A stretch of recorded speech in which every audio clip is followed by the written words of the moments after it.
Hey everyone, Austin Schneider here. Welcome to Rise Podcast, where we talk about real influence, self-development, and entrepreneurship. Welcome to Rise Podcast. Hey, super excited for this episode because I had the absolute honor of interviewing Bob Burg. If you don't know who Bob Burg is, he's a best-selling author, he's a speaker, and more. He's best known probably for his book called The Go-Giver. If you haven't read it, it has changed my life and probably millions of lives as well. In this episode, we talk about the go-giver mindset. What makes a successful salesperson and entrepreneur? We talk about generosity. We talk about gratitude and more. So listen to it. Please give us a thumbs up, subscribe on all channels, and follow us on Instagram. Thank you. Welcome everyone to another episode of Rise Podcast. Super honored today because we have the author of some of my favorite books, Bob Burg here, and super excited to just pick his brain and just get some value from him that we can share with you guys, with the listeners. So welcome, Bob. Thank you again. My pleasure, Austin. Thanks for having me. Man, you are enjoying sunny Florida right now. Yeah. Jupiter, Florida, near West Palm Beach, and just love being here. I always tell people I grew up in Massachusetts, but got down here as fast as I could. Yeah, no, we feel the same way in Seattle with the sunny escapes. So, well, firstly, man, there's so much I want to ask you, but first, I would love to learn how you got to writing books and then maybe allude to the Go-Giver way and what that really means. Well, writing books just was really an offshoot of becoming a professional speaker. And because as a positioning tool, it's, my first book was called Endless Referrals, Network Your Everyday Contacts into Sales. That was kind of my thing back then. It was about business networking. And this is 33, 34, 35 years ago, back when there weren't a whole lot of people necessarily talking about that topic. And there weren't a whole bunch of books on that topic. So Endless Referrals, which I think came out actually in 94, if I recall, was one of the few. There was probably one of 3 books written on that topic. And again, I wrote that really simply as a positioning tool for me, since that was the topic on which I spoke.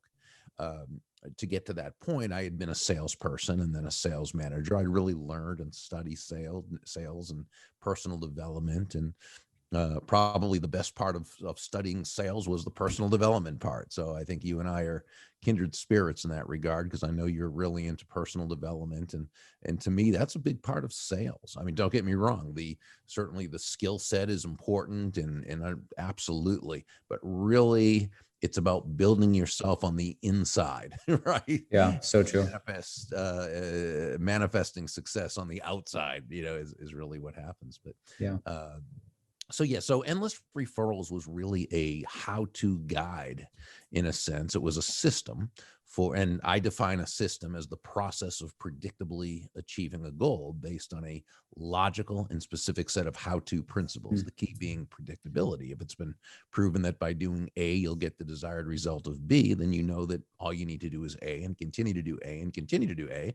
You'll eventually get the desired results of B. And so I wrote this for entrepreneurs and salespeople who knew they had a great product or service. They knew it brought fantastic value to others, but they maybe didn't feel comfortable with the process of going out into their local community and developing the kind of relationships that led people to want to do business with them directly and refer them to others. So that's what Endless Referrals was all about.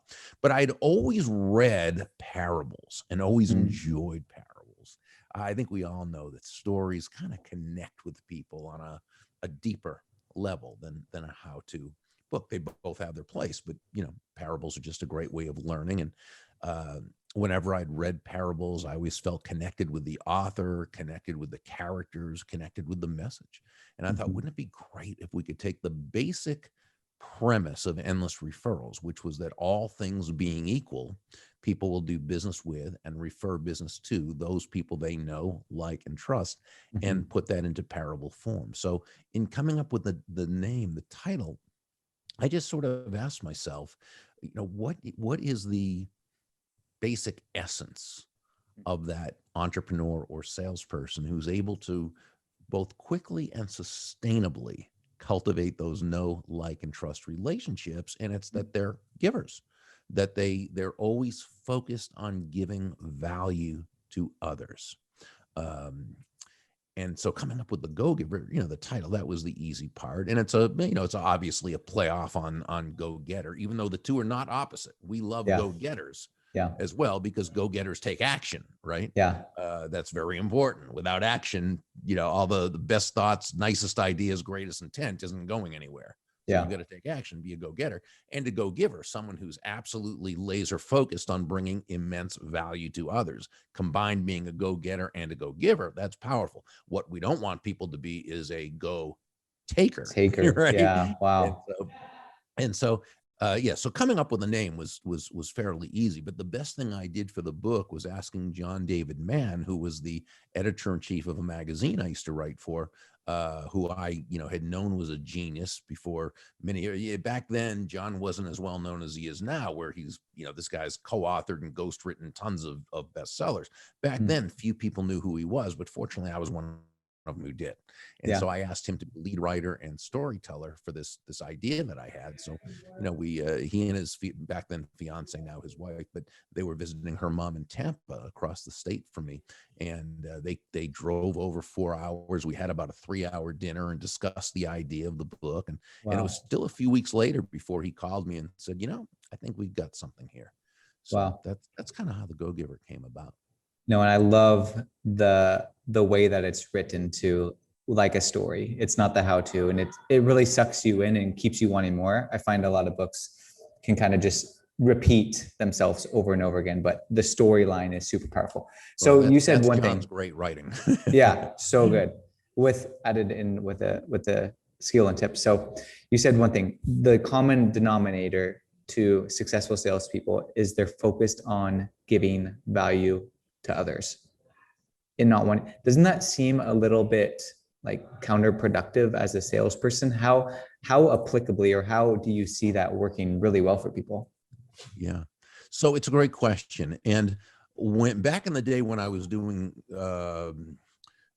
keynote talks at conferences back before COVID, I could be addressing thousands of salespeople in an auditorium. And I would begin by saying the following: nobody's going to buy from you because you have a quota to meet, right? They're not going to buy from you because you need the money. And they're not even going to buy from you because you're a nice person. They're going to buy from you because they believe they will be better off by doing so than by not doing so. And you know what, Austin, that's the only reason why anyone should buy from you or from me or from anyone else. So if you're not focused on giving value to that other person, why would they do business with you? Yeah, so you know true. what I'm saying? And so that's really what it's all about. This is why John and I say that money is simply an echo of value. Yeah, right? So true. Yeah. Wow. So you have the laws written out specifically in the Go-Giver. Can you just kind of quickly overview them? And then secondly, I want to hear what you think the most powerful law is. And I assume I know which one it's going to be. Okay. Well, the laws themselves are the laws of value, compensation, influence, authenticity, and receptivity. Law number one, the law of value, says that your true worth is determined by how much more you give in value than you take in payment. Now, that sounds counterintuitive, counterproductive, right? Give more in value than I take in payment. Isn't that a recipe for bankruptcy? So I think we have to understand the difference between price and value. Price is a dollar figure. It's a dollar amount. It's finite. It is what it is. It's the price. Value, on the other hand, is the relative worth or desirability of a thing, of something, to the end user or beholder. In other words, what is it about this thing, this product, service, concept, idea, what have you, that brings so much worth or value to another human being that they will willingly exchange their money for it, right? And be glad they did, because they gain so much from it, while you also make a very healthy profit. A very simple example would be the accountant who you hire to do your taxes, and she charges you, just to name a round figure, she charges you $1,000. Well, that's her fee or her price, literally her price, $1,000. But what value does she give you in exchange? Well, she saves you $5,000 on your Yeah. taxes. She saves you countless hours of time. She provides you with the security and the peace of mind of knowing it was done correctly, right? So first of all, she's given you well over $5,000 in value when you consider everything, right? Totally. And she did this in exchange for $1,000. So you feel great about it, but she also made a very healthy profit, because remember, it was worth it to her to exchange her time, her energy, her knowledge, her wisdom, what have you, to do this work for $1,000. Okay. In fact, in any free market-based exchange, and when we say free market, we simply mean no one's forced to do business with anyone else. In any free market-based exchange, there are always at least two profits: the buyer profits and the seller profits, because each of them come away better off afterwards than they were beforehand. So when we say give more in value than you take in payment, that doesn't mean you're not making a profit. You're making a great profit. In fact, people who operate the Go Giver way tend to make an excellent profit, because remember, we're selling on high value, not low price, right? And so, sell on low price, you're a commodity. Sell on high value, you're a resource. But what it means is the experience you're providing to this person, they're receiving a lot more in value than what they're paying, while you, again, are making a very healthy profit. Yeah. So good. That's law number one. Yeah.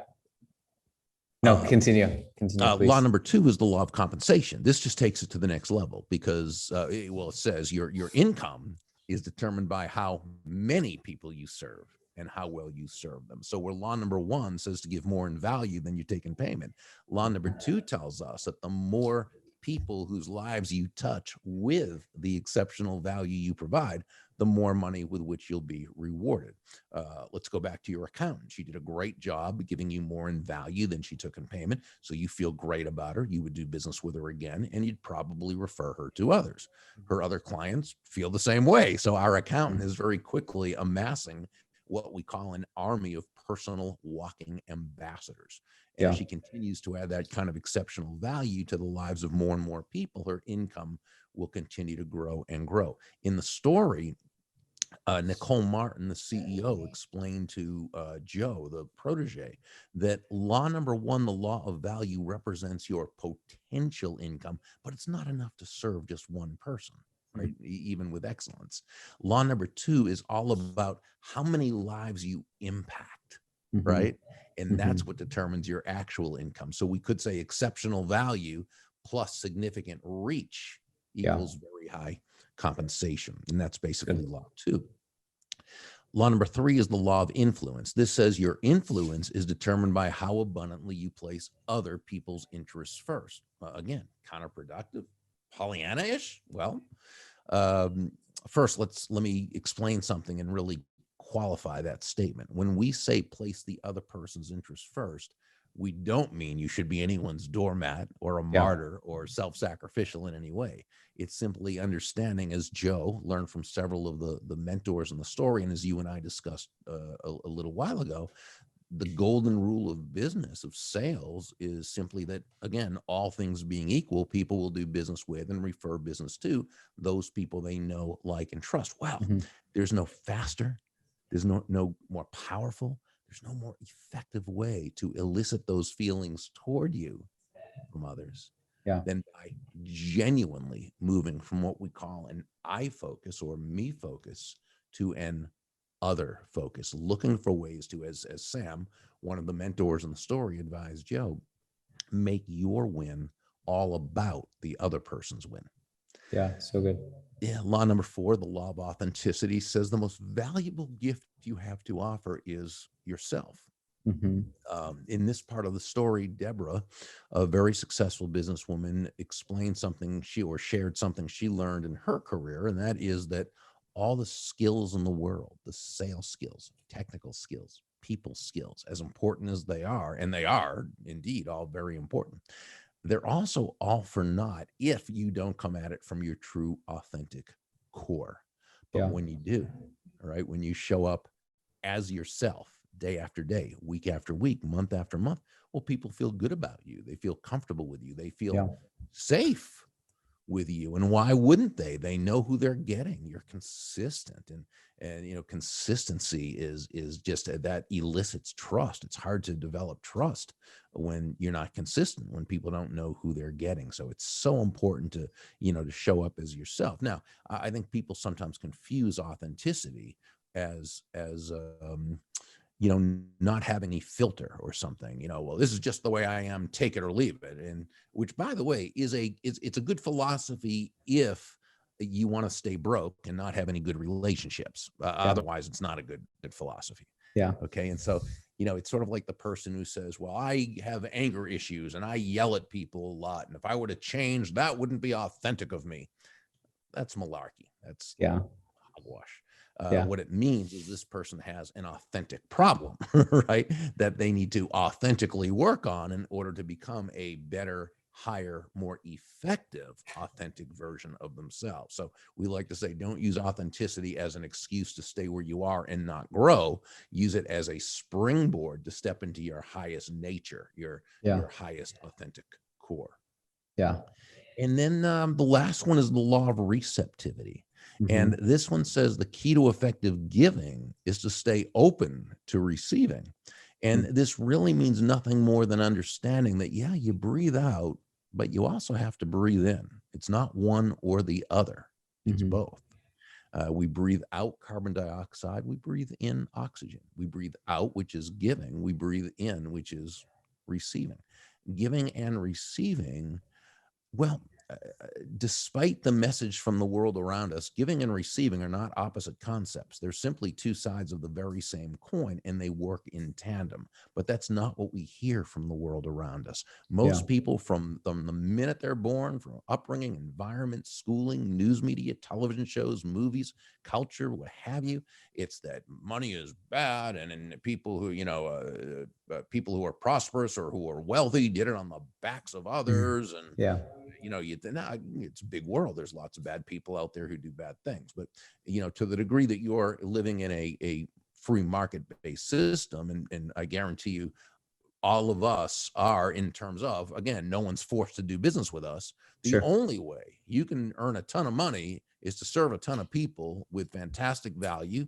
You must place their interests first, because again, they're not buying for you, they're buying for them, to be authentic, and then allow yourself to receive. So it's important to really understand that the negative messages about lack that the world around us gives us is not only very counterproductive, but it's very insidious, and that it can sneak up on you because you just hear it all the time and it gets into your unconscious. You're not actively thinking about it, but if you don't study prosperity, if you don't really make sure that you're getting the right information coming into your head, and that you're able to embrace abundance, and that, understanding that when you've provided immense value to others, you've earned the right to receive.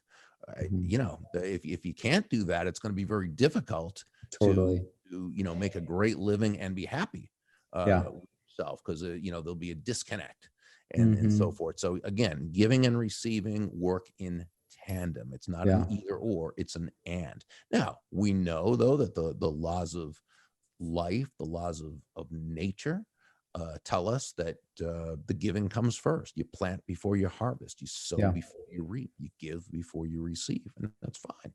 It's why those who can focus that way and focus on bringing immense or giving immense value to others and allow themselves to receive are the most successful people. Totally. It's like living the open-handed life, right? You got to let it in, let it out. Exactly. So thank you for the recap. It's awesome to hear it directly from you.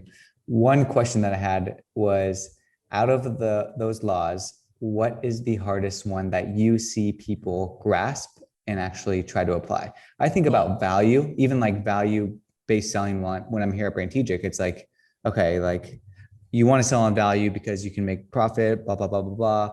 But that's been hard for me, at least earlier on. I feel myself selling more on value as the business has become more established. But what from the laws do you see people just like cannot, like, that's the hardest one to grip for them? Well, the hardest one for people to really accept on a heart level is the law of receptivity, because they may feel very comfortable with the giving aspect. Now, when you talk about, giving value, see that the challenge with that is that as human beings, we tend to see the world from our own unique point of view, our personal belief system, our unconscious operating system, if you will. Yeah. And we tend to believe that other people see the world the same way we see the world, which is not necessarily true at all. Yeah. It usually isn't. Yeah. And so when we think of providing or giving value to another, we see that value as we see it. But we've got to remember that value is always in the eyes of the beholder. It's not what we think is of value. It's not what we think they should think is of value. It's what they feel, what they think, what they believe is of value. That's why it's so important as you're getting to know someone and as you're doing your sales presentation, what have you, that you ask questions and you listen and you go in there without preconceived notions about what they're going to find valuable. Yeah. Totally. Yeah. And so that's the big thing. It's understanding that the value you provide, it's not whether you provided value, it's whether you provided value that they understand as being of value. Yeah, totally. I think all the principles in your book are so relevant, especially for like our generation, with the younger people, with the instant gratification world, with the Instagram post a picture in front of my cool house, with the buy my course, I'm a life coach. It's like people just want the golden egg without putting in the work, without building relationships. And it's sad. Yeah, well, it is sad. And it's certainly a sign of the times, though I suspect human nature is such that people have always wanted to get the most for the least. Totally. But, it doesn't work like that. So, people who succeed, what they do is they make sure they understand truths. They understand the laws of life. And you deal with them, you accept them as being what they are. Now, that doesn't mean you let them limit you. No, you utilize, once you understand the laws, now you utilize them in such a way that you're able to advance yourself and others. Absolutely. In fact, the only way, the relatively free market in which we live, the only way you can advance yourself is by advancing others, right? Totally. And so, people who understand that and tap into that, well, those are the successful people. Yeah, no doubt. What do you say to people who are wanting to embody these in the heart, right? Like, how do we practically on a daily basis get this embedded into our hearts so we can apply it and live it and see us prosper, see us grow, not just in business, but in our personal lives? Yeah, I love that question because, again, it goes to, applying it, taking action. And this is why Pindar, the main mentor in the story, he had one condition for Joe in terms of mentorship. And that is Joe had to apply each law that day that he learned it, right? He didn't have to be perfect at it. And it didn't have to be a perfect fit, but he had to make the effort to apply each law. And that's only because when we take action, we set things in motion. We've been taught that you have to feel a certain way before you can do a certain thing. And that's absolutely backwards. We act our way into feeling. When I say act, I don't mean in a phony way. I just mean we take action, right? That's why if you're feeling down and lack of energy, whatever, stand up straight, walk fast, walk tall. All of a sudden, you're going to start feeling well. Yeah. But if you wait until you feel well to stand up, walk tall, and you're going to be waiting a long time. So we take action and we act, as in take action, our way into feeling. Yeah, that's great. I think more and more people need to apply versus, consume and think about it and come up with the perfect plan. I think everybody wants to be at the end of the staircase, but they need to take just the first step and get some momentum. Exactly. Right. Yeah. One thing that I heard about you or read about you somewhere was that you were negative at one point, that you were more of a negative thinker. And I think negative thinking, we just had a meeting about it today. Like, tell me how you shifted from the negative to the optimist to now, obviously it's provided fruit in your life. Well, I mean, I was someone who just saw the negative in life. I saw I didn't have gratitude really for what I had. I just didn't live in appreciation. I lived into what wasn't right. And that was just my, that was my go-to. And at a certain point in my life, I realized that there were things that just weren't working for me in terms of helping me be the best person I could be, the most productive person I could be, the most successful person I could be. And I, was smart enough to know, and this didn't take a whole lot of brains, but smart enough to know that if I wanted different results, I was going to have to work myself into being different, And so I knew I had to change. Fortunately, at about that time, a mentor of mine by the name of Charlie Tremendous Jones, who was one of the old time speakers, and he was wonderful, but he sent me a book that was authored by Benjamin Franklin called The Autobiography.